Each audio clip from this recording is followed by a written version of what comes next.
This is the conscious sour. Previous plans when it comes to Israel to obliterate Gaza. There were plans, and they shared them with the Egyptians previously.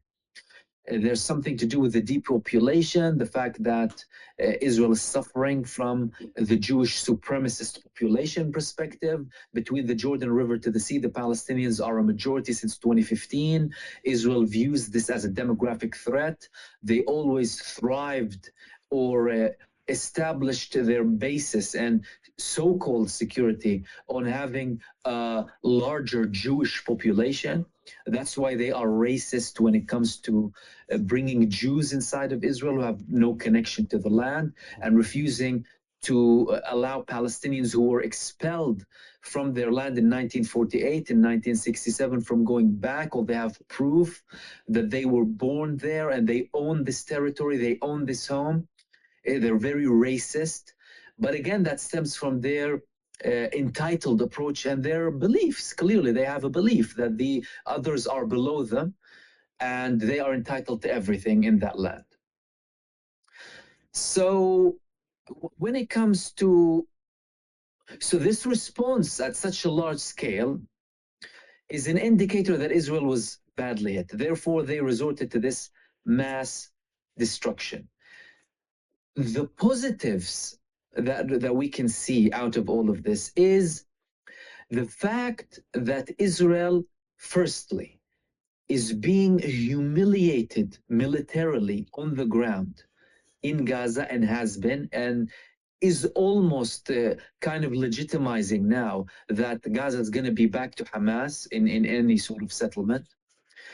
The fact that many people in Israel fled and no longer believe in the concept of the state of Israel, and people are departing from the cult of Zionism, the Zionist cult. They are departing from this ideology. They are realizing that they have been in a bubble, brainwashed bubble that indoctrinates them on hate and supremacy and viewing others as below them and dehumanizing everyone else, being completely empty out of morals and human empathy and compassion, viewing others as below them, justifying the mass scale torture and martial law and apartheid against other human beings just because they are different in religion or different in race.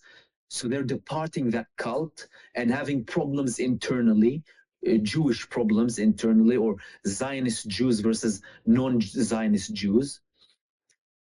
And these are positive signs. Why? Because, well, some people from within them are waking up to the fact that this is a cult and we have been brainwashed, and we're always calling these people, you know, enemies who want to completely eliminate all of us. And the fact of the matter is that we're here used as cannon fodder for a death project, for a death cult project. And Benjamin Netanyahu is imposing Hannibal directive on a mass scale in Israel. He's using the Samson option on Israelis. Mass scale Hannibal directive on the Israeli society. He is putting all of Israel now. It was limited before, you know, to surrounding Gaza and this and that. Now he's putting all of Israel into this. These are signs, and of course they haven't achieved their military objectives, their political objectives. The whole world, well, at least anyone sober, really, with a functioning brain, has woken up to their ugliness and realized what they're about. So they're having less and less popularity and support. Negative indicators are, and again, these are not necessarily indicators of the total and ultimate failure, but there's mass destruction in Gaza. Tens of thousands have been murdered and butchered, hundreds of thousands wounded. And in Lebanon, they're expanding now. They're expelling more people. People are, you know, being evacuated from their homes in the south. Over 1 million now we have. They are killing innocent people. They've killed in a matter of days more than what they've killed in a 33-day war in 2006. And they're showing that they have no boundaries, no moral boundaries, no legal boundaries, nothing, no boundaries. And the next step is nuclear weapons or something very, very evil. So, and again, that does not indicate long-term success. The positive indicators outweigh the negative indicators, because Israel is a country that is not built and hasn't been built to go through what it's going through now. Yet they are forcing themselves to go through it when they don't have to. They could have ended it before. They could have bought themselves a few more years. They could have had certain deals. They had a very cushy deal from the US previously if they reached a ceasefire that included a deal with Saudi Arabia.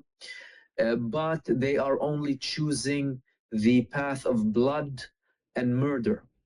That is bringing more wreck and lack of safety on Israelis. They brainwashed many Jewish people to come to this state as a safe haven for the Jewish people. And they've indoctrinated hate in them because they told them this is the only safe place for Jewish people. Of course, with the Holocaust and of course, mass use really of this victimhood card and this Holocaust, and in many cases boosting things up and telling them that this is the safe place for you.